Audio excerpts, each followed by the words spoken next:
po, sige po, tayo po ay manalangin muna. At humingi po tayo ng gabay sa Panginoon. Ilalanin po natin na sa ganang atin, wala po tayo kaya, wala po tayo ilang. Pero po tayo po ay sinamahan ng Panginoon Jesus. Sinamahan ng Banal na Santo Espiritu, kakayanin po. Sige po, palakpakan po natin ang Panginoon. Hallelujah. Panginoon, dahil lamang po sa mayaman pong grasya, kaya po kami ay nakakatayo Panginoon. Ang panalangin po namin sa gabing ito, kami po ay samahan ng inyong Banal na Santo Espiritu. Nakikita niyo po, Panginoon, ang pangangailangan po namin, ang pagdepende po namin sa Banal na Santo Espiritu. We pray, Lord, na kami po ay inyong samahan. We pray, Lord, na ang inyo pong nais na mensahe ay masambit po, Lord, namin sa gabi ito. Masabi po namin ang nais niyo po sabihin sa aming buhay. Huwag po namin sabihin, Lord, ang ayaw niyo po. Hindi niyo po kalooban. Ikaw lamang po ang mapapulihan. Ikaw po ang maitaas. Ikaw po ang maibabal lamang po. Salamat po sa inyo po ang pinakamataas na mamuli at salamat sa pangalan ng Jesus. Amen. Yan, praise God. Ang i-share ko po ay devotion lang. Devotion po natin noong January 15. So, nung isang ano po. Ito po ay in Psalm 9 verse 18. Pwede po ba natin i-flash? Sa NIV po, ang sabi po, but the needy will not always be forgotten, nor the hope of the afflicted ever perish, or will never perish. Ayan. Alam niyo po, pag iisip po natin, sino nga ba yung mga needy? No, yung mga needy ay yung mga taong may pangangailangan. Amen po. So, ako kinakategorize ko ang sarili ko na meron akong pangangailangan. Amen po. Sino po dito ang walang pangangailangan? Lahat meron. Pero alam niyo po, maaari po na yung pangangailangan po natin ay yung alam mo na kailangan mo. Pero meron din po ang Panginoon na hindi mo alam na kailangan mo, pero alam na siya. Kaya lahat po tayo, no, kahit po ano po ang estado po natin sa buhay, alam po natin na may pangangailangan po na tayo. Kaya alam niyo po, nakakatawa ang verse na ito kasi this verse, I think, is a reminder po sa atin na the Lord remembers us. Inaalala po tayo ng Panginoon. Kasi sabi dyan, God will never forget the needy. Ang Panginoon po ay hindi nakakalimot. Hindi niya nakakalimutan. Alam niyo po kung minsan po, meron po tayong yung darating tayo dun sa isang sitwasyon ng buhay natin, tapos iisipin natin, itong sitwasyon ng buhay ko ito, 2 years ago or 1 year ago, panalangin natin. Ibig sabihin, ito po ay patunay lamang na naalala ng mga Panginoon. Ito po kasi kung babalikan nyo, 1 taon o 2 taon na lumipas, na panalangin na ito, ibig po sabihin, you are in the middle of a situation that was once a prayer. So po, yung dating panalangin po, ang dito ka na ngayon, lagi kayo nag-usap. Grabe yung sumagot ang Panginoon. So, kasi, ito yung pinanalangin natin before. Kumbaga, ito yung iniiyak natin sa Panginoon na feeling mo nung sitwasyon na yun, you feel very hopeless. You know, the hope of the afflicted will never perish. Yung sa ibang ibang explanation po nito, yung pinagdaraanan po natin na hindi magandang sitwasyon ay temporary lang. Kumbaga, bakit inaalaw ng Panginoon na ito ay mangyari kung ikaw naman ay matapat na naglilingkod sa Panginoon? Sa nagbibigay ka ng may katapatan sa Panginoon, naglilingkod ka ng may katapatan sa Panginoon. Wala kang ibang inaasahan. Alam mo na ang Panginoon lamang ang inaasahan mo. Pero bakit gano'n? Bakit ka pa rin dumaraan sa mga pagsubok na hindi naaayon doon sa plinanin mo? No? Kumbaga, pinahintulutan kung talagang mabuti ang Diyos. Bakit niya pinahintulutan na dumaan ka doon sa ganung sitwasyon? Alam niyo po, ang paniniwala ko po dito ay hinayaan yan ng Panginoon na dumaan ka sa ganyang sitwasyon. Una, para ikaw ay matuto. Number one is to really mold your character. No, yung mas tumibay ang iyong pananampalataya, no, pananampalataya sa Panginoon. At higit sa lahat, makita mo at makita ng mga tao sa paligid mo na ang kumilos sa buhay mo ay ang Diyos na malaman na nangako sa buhay. Amen po. These words from the Lord are reminders to everyone that God never forsakes us. No, ito po mga salita ito ng Panginoon ay paalaala po sa atin. No, kaya very ang devotion, kumbaga personal, no po, kasi baka nakalimutan mo na naaalala ka nga pala ng Panginoon. No, baka nakalimutan mo na, or baka nagtatampo ka na sa Panginoon. No po, ito ay patunay po ng iyong personality, patunay na hindi ka pinapabayaan ng Panginoon at lagi ka nang pinapagawa. He is concerned of all our needs. No, yung lahat ng pangangailangan mo, even, kaya nga po minsan, di ba, ang panalangin natin, Lord, even may unspoken prayer, ibig sabihin, yung mga panalangin mo na hindi mo na nasasambit, pero dahil na alam ng Panginoon kung ano yung pangangailangan mo, mabuti pa rin siya na ipagkaloob ito sa iyo. Amen? Minsan po, di ba, dumarating po sa atin ang pagpapala, hindi mo naman hiningi because hindi mo alam na kailangan mo. Pero dahil batid ng Panginoon kung ano ang pangangailangan mo, at mabuti siya, at matapat sa kanyang pangako, ipinagkaloob niya pa rin. Amen? He knows exactly what we need, when do we need it, and how are we going to have it. Uulitin ko po. He knows exactly what we need, when do we need it, and how are we going to have it. Una po is alam ng Panginoon kung ano po ang ating pangangailangan. Pangalawa is alam ng Panginoon kung kailan mo kailangan ang pangangailangan ito. Ngayon na kasi, ako feeling mo ngayon na kasi, yung pakiramdam mo lang yan. Pero ito ba ay naayon sa timeline ng Panginoon? And last is how are we going to have it? Kumbaga, paanong paraan ito narating sa buhay. Amen po. Ito po ay isang test ng pananampalataya natin sa Panginoon. Paniniwala natin na yung sa kaparaanan niya at hindi sa kaparaanan po natin. This also serves as a reminder for us to never give up and never lose our hope and faith in Jesus. Alam niyo po kami, ang magsisinungaling po ako sa inyo kung sasabihin ko sa inyo na lagi akong punong-puno ng pag-asa.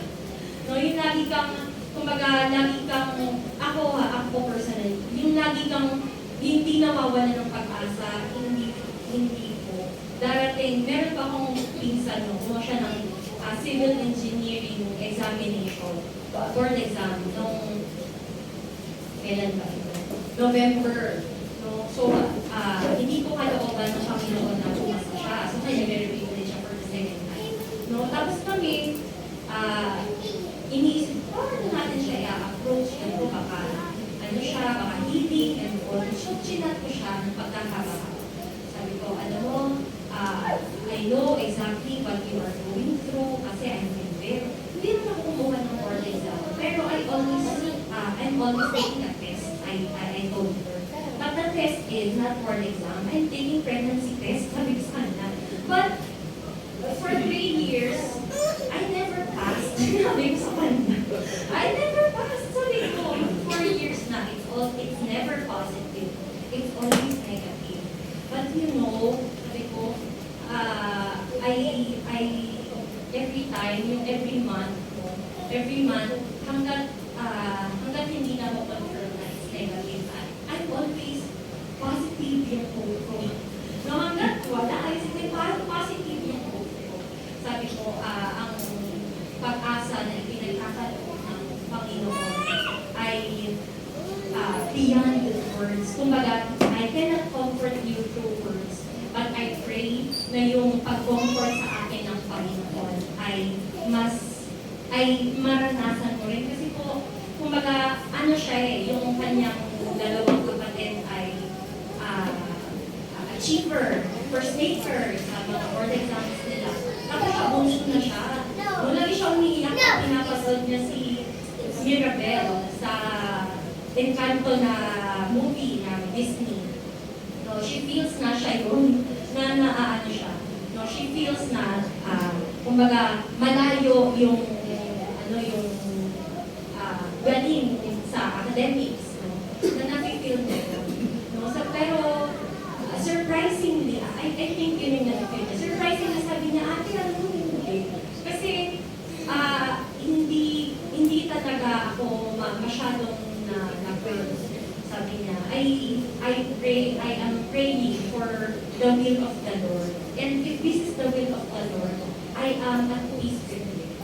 Sabi niya gano'n. So, I pray po, no, that every time that we too lose our hope, I pray that the comforting knowledge na ang Panginoon po ay tapat sa kanyang pangako at the Lord remembers His promise to us ay sapat na upang tayo ay magkaroon ng kapayapaan sa ating puso.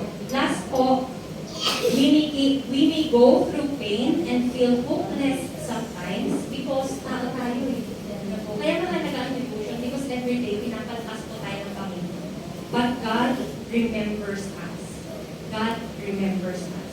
He remembers our prayers. And He honors our prayers as much as He honors His promises. The God be with us.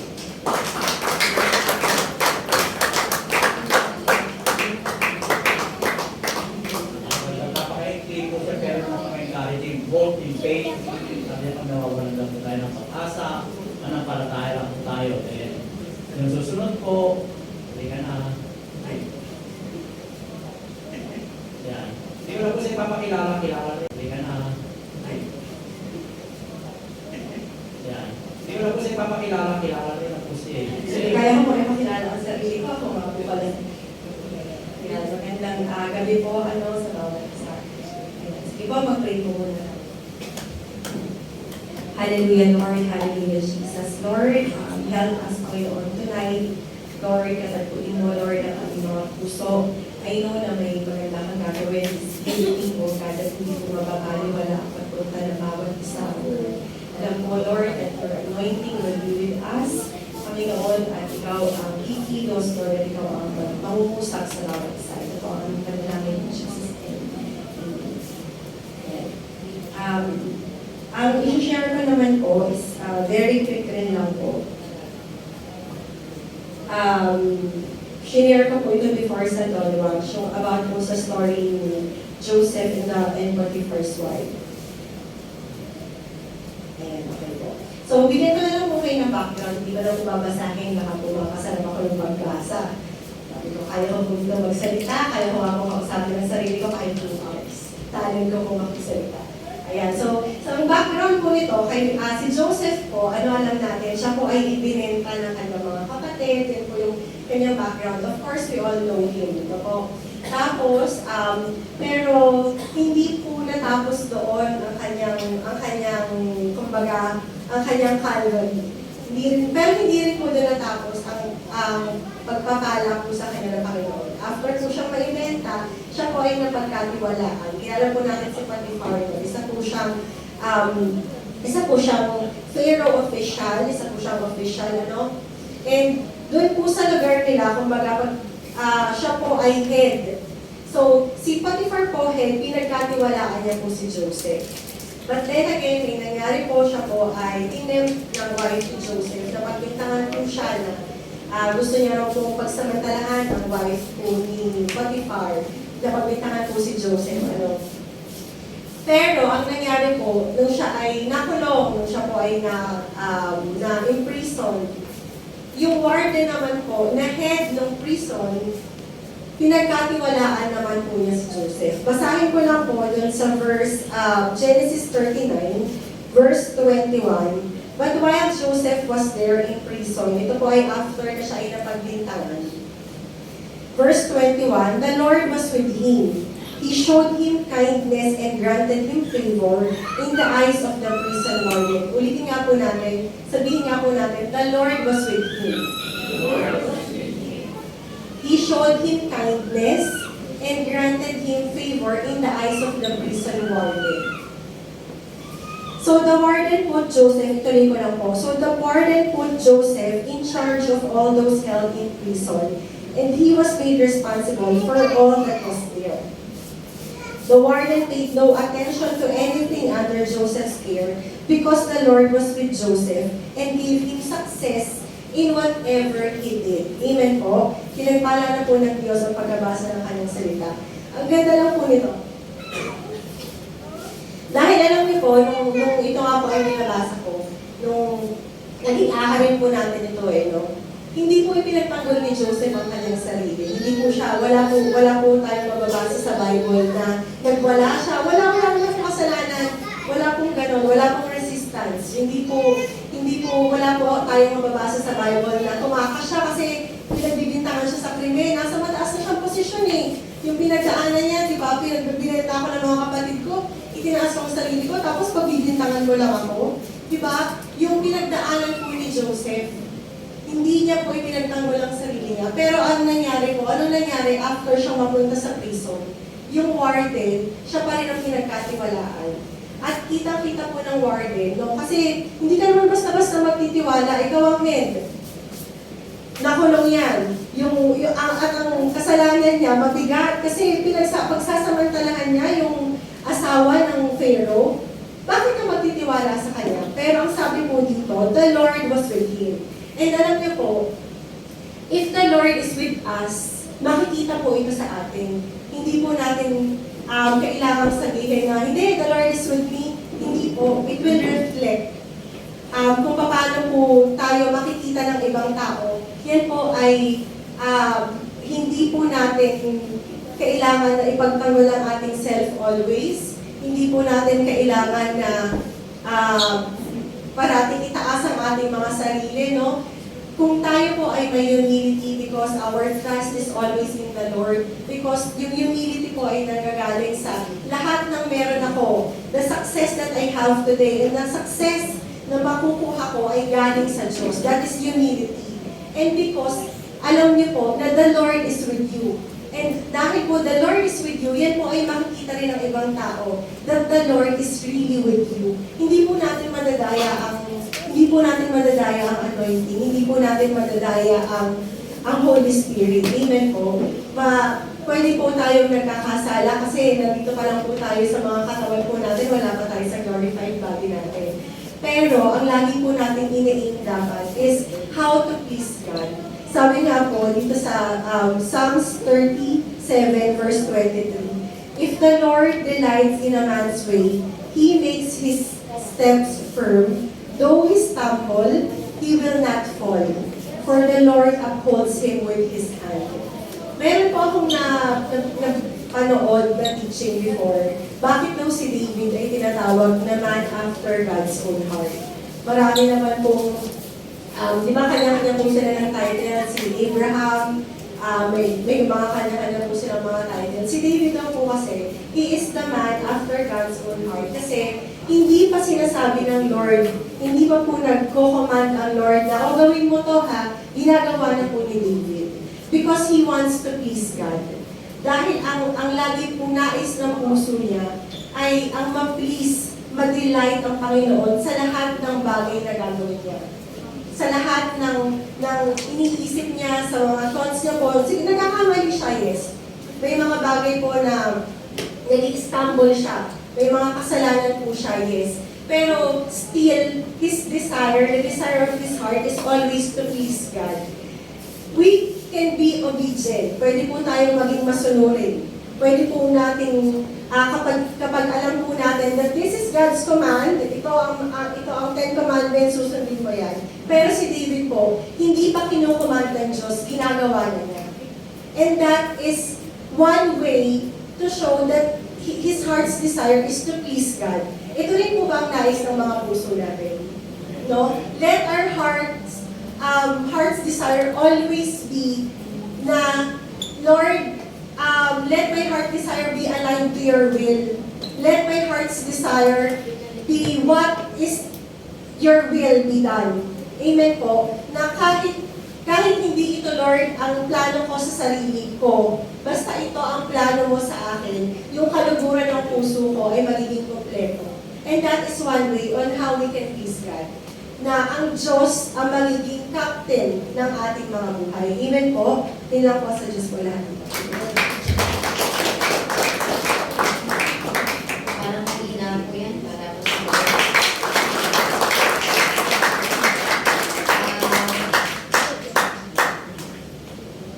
ang dapat po natin pag-usapan talaga ngayon is ang matulog.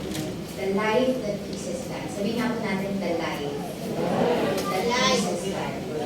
Dapat ang buhay natin ay, sabihin mo sa kapatid ko, nag-please ang Lord. Paano ka ba mag-please ang Lord? No, paano ba tayo? Kasi ang buhay natin, yari, asawa natin, yung mga asawa. I-please mo yung asawa mo, di ba? May gusto siya, may gusto kainin, di ba? Pero what are we doing para mag-please ang Lord? And parehas po nung kay Charisse, dinala po ako ng Lord doon sa Psalms 37, verse 23 to 24. Sina po pwede bang pasensya na.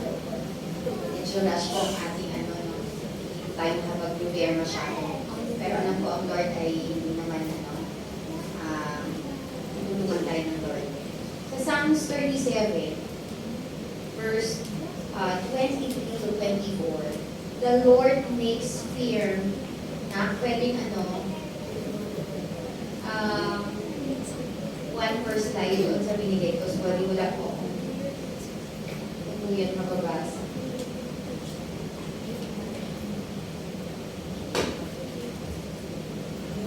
The Lord makes fear the steps of the one who delights in Him. Basahin natin. The Lord makes fear the steps of the one who delights in Him. No? Though he may stumble, sabi po yan kanina niya, he will not fall. Kapag ang Lord ay delighted sa'yo, ang iba mong translation ng delighted dito ay pleased sa'yo. No, kahit daw mag-stumble ka pa, hindi ka babagsak. Bakit? For the Lord upholds him with His hands. Tayo, sabi ko kanina ni Charisse, we should align ourselves with God's will. Amen po. At kapag align tayo sa Lord, hawakan na tayo ng Panginoon. Sarap mo na may kahawak, amen ba? At alam mong secure ka na hawakan ka, amen ba? May storya kami niyan ni Brother Ramon eh. Patawid kami, bago pa lang kami, 3 months. Walang kami mag-boyfriend. Patawid kami dyan sa may 7-Eleven, papuntang sidecar ata yun. May tumaan na jeep. Eh, hindi ko ako sanay tumawid. Bisaya po ako, di ba? Hindi ko ako so, nabitawan niya yung kamay ko. Nabitawan niya, sabi ko sa kanya, pag inuwi ko pa yun, wala ka nang babalikan. Ang ibig ko pong sabihin is, tayo, we want, iba na kayo ka, hawak. Dahil importante yun, you feel na secure ka.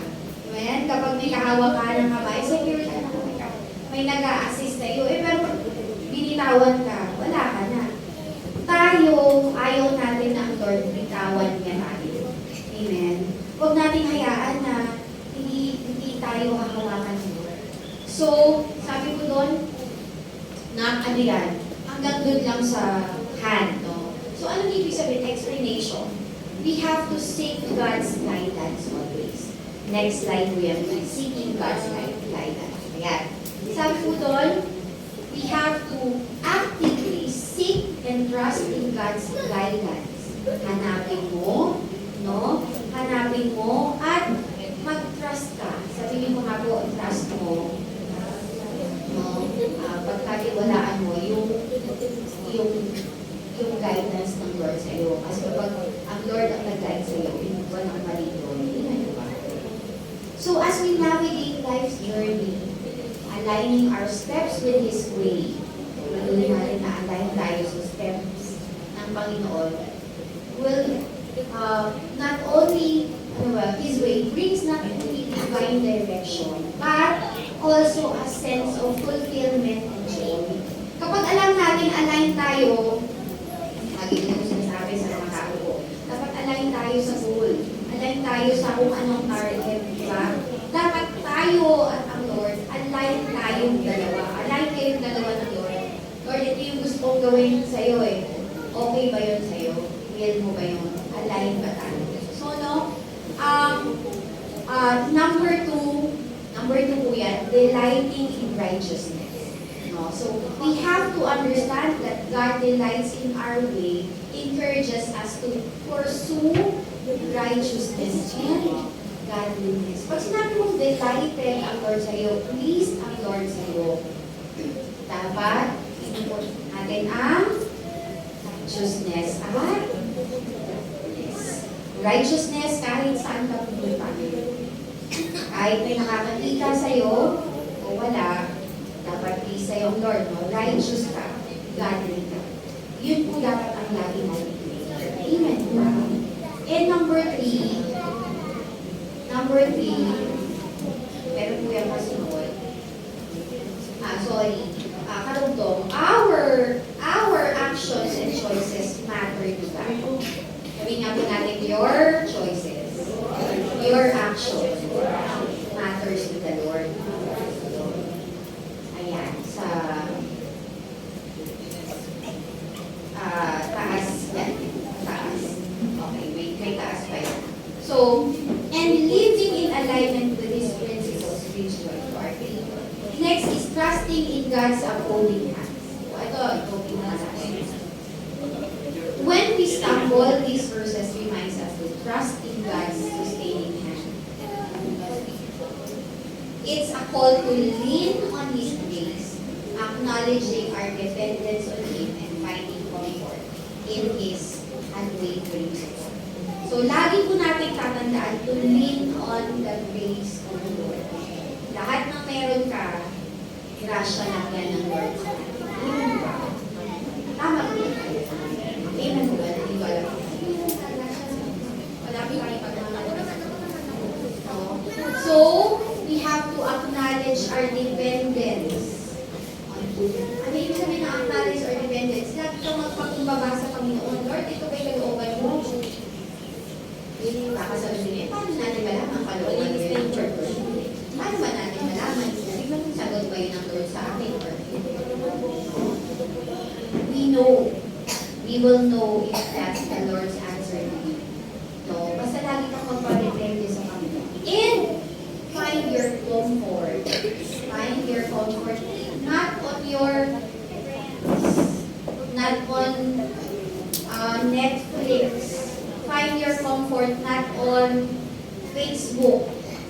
No, not on, okay lang naman yun, hindi ko naman nasakayan. Pero kung inutos mo na oras mo or doon ka na lang kasi ang daming gandang pwedeng i-panoorin, na video, whatever, na ikaw ay you find comfort, ito yun yung comfort. Ang tunay na comfort ko is maintindihan natin, ilagay sa puso natin, sa isip natin, yung unwavering support of Lord. Sabihin nga po natin, unwavering support. Unwavering, hindi na ano sa Tagalog? Hindi na titinag, unwavering. Na klase ng support. Tayo po, na mga tao, pag may nang hindi support, o nyari, sa politika, nakatapos lang ng eleksyon, ng mga nakaraan, di ba? Nagkumandidato yung kapatid ko. So kami, panalo kasi tatay at nanay niya, dami na tulungan. Dami pa utang, kasi sa probinsya, di ba, pag may tindahan ka, maraming lista. So, panatag naman kami. Panalo ka na niya, kasi dami na tulungan ni nanay, si ganito, si ganyan, ito naman kapatid ko, ha? Sabi namin, sigurado ka na, ha? Panalo ka talaga. Oo! Ay, si Kuya Joel nga, nandito, I'm sorry. Pero baka ganun din, no? Baka ganun din. So, we were very, Monday, election day, Saturday, that day, nagme-message yung kapatid ko, talo na namin. Napa-election, Nabili na. Bilihan na. Food. Sabi ko, hindi. Sabi ko pa, hindi. Ano, sa dami ba naman na naging iwan? No, sila. Parang lahat na ng tao, kilala ka naman na anak ka ni Nelia at Ernesto. Ganyan. So, etong kapatid kong isa, wala na yan. Wala na ngayon, hindi na yan ba? Hindi na valuable yung mga support. Pinakalimutan na yan ng tao. Ako naman parang, talaga ba? And we end up po, talo ang aking kapatid. No, kasi nga, hindi siya nag-give. No? Ang tao, ngayon lang yan. Susuporta sa'yo, di ba? Kalimutan na nga nila yung support kapag matagal na naman na yun. Pero ang Lord, hindi nagbabago, hindi nagmamaliw ang support sa atin. Ano man ang kinakailangan nating support, ang sekreto, delight yourself in the Lord. Let your life please God. May your life please the Lord always. Well, sigurado po tayo may comfort, may support galing sa Panginoon. Amen ba? Tayo po lahat ay tumayo. Salamat po sa Lord. Ito po ay call. Ito ay pagtawag po sa bawat isa. Ang call. No? Ang pagpapaalala, ang pagtawag no? Sa ating ng Lord na sa Kanya lang tayo aasa na ang comfort na gusto natin, nakalagay natin sa iba. Ito po talaga ang totoong mabilis ang Lord sa iyo. Hanapin sa iyo yung comfort, baka po magkamali pa tayo. At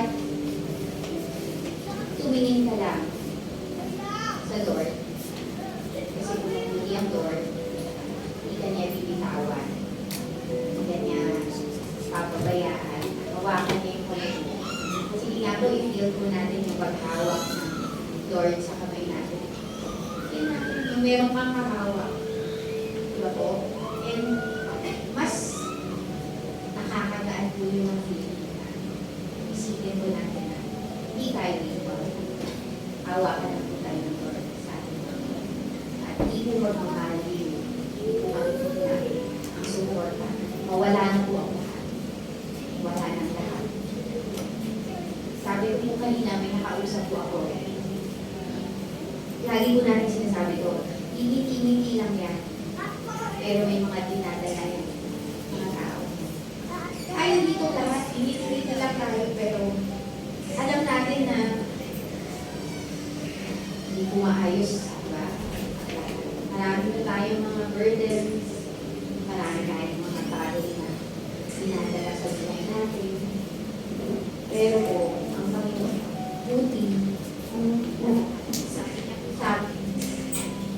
sabi na sa akin, I would rather stay in this place at this place ay nakakapagbigay sa akin ng kasiyahan. Mas gusto kong makakasama yung mga tao sa paligid ko ng mga Kristiyano. How much more we feel in this place, He is here, comforting us, saying na, anak, magpakadelight ka lang sa akin. Hindi kita iiwanan.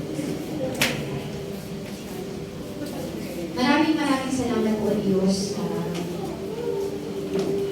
gabi ito na hindi po kami na-remind, Lord, to please you, that we desire on na malugod ka sa amin, God, at alam na namin makukumpleto ang ating Panginoon. Thank you, Lord God, for your words. Thank you, Jesus, na sa lahat ng bagay na hinaharap na namin, Lord. Hindi na siya perfect, marami man po kami problema, marami man po kami iniisip. Pero Lord, nandiyan ka na dito sa bawat isa. Kaya ano po ang aming buhay ay maging karapat-dapat, Lord, sa ating blessing. Kaya ano ang aming buhay ay maging align sa nais mo na mangyari sa amin. Hayaan mo po, Panginoon, na kami, hindi po kami titingin sa mga problema yan. Ang aming titingnan ay kayo po, o Diyos. Kayo po na ang aming Diyos na kayang-kaya ayusin ang lahat sa ating mga buhay. Pagpalain niyo po ang bawat isa po sa amin, o Diyos. Kung sino man po ang nangangailangan ng iyong comfort, ng iyong paghawak, kung sino man po ang napapagod, Lord, physically, emotionally, Lord, hawakan mo ang mga kamay. Kung sino man, Lord, ang nangangailangan ng kape, suporta, Lord, they felt betrayal, they felt Panginoon, iniwan na sila, Lord. Paramdam mo po sa kanila na nandiyan ka. Paramdam mo po sa amin na hindi mo kami iniwan, hindi mo sila. Because you are full of grace, God. We just entrust to you, Lord, our life. We are grateful and thankful, of God, for these 21 nights. Every day, we are grateful, of God, for your words. Be blessed and be glorified, O Lord Jesus, always, sa aming buhay, sa aming isip, sa aming puso. At alam din namin, Lord, ang pagpapaalam mo sa natin. Na kahit na ano mang mangyari, there is still joy. There is hope in you, Jesus. We give you glory, honor, and thanksgiving in Jesus' name. Amen.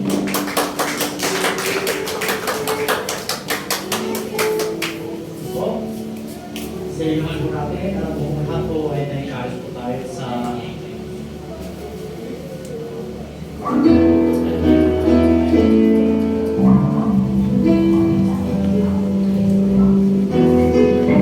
Praise God. Po, sa inuman po natin yung mga very encouraging words, puno ng pag-asa sa mga puso natin na nagulunihanan na. Naalala ko bigla yung turo ni Pastor Alex Garcia, kanina nanonood ako. Sabi niya, although may time na wala ko kayong ganang manalangin, manalangin lang kayo. Hindi ko dapat lumipin sa nararamdaman natin. Although wala tayong ganang magbasa ng salita na Diyos, magbasa lang kayo at the end, kasi ang pain, hindi ang more or feelings. Pero wala nilang Panginoon, hallelujah.